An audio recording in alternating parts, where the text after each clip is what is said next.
wrongful restraint wrongful restraint হচ্ছে আপনার অবৈধ বাধা।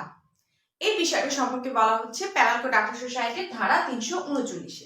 আচ্ছা, অবৈধ বাধা মানেটা কি?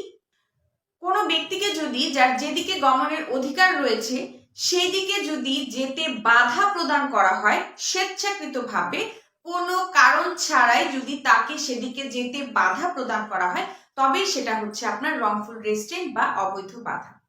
একটা উদাহরণের মাধ্যমে যদি আমরা বিষয়টা দেখি, ধরুন রহিম নামের ব্যক্তিটি আপনার নর্মালি আপনার বাজারে যেতে পারে বা আপনার যে কোনো রাস্তায় চলাচল করার অধিকার তার রয়েছে। এখন যদি কেউ তাকে সেই রাস্তা দিয়ে চলাচলে বাধা প্রদান করে এবং কোনো কারণ ছাড়া, যৌক্তিক কোনো কারণ ছাড়া যদি তাকে বাধা প্রদান করে, তবে সেটা হচ্ছে অবৈধ বাধা।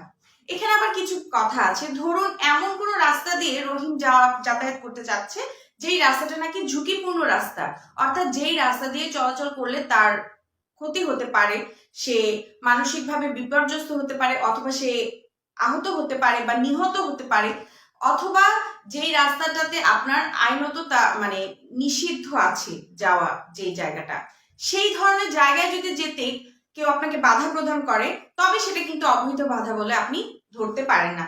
আপনি অবৈধ বাধা বা রংফুল রেস্ট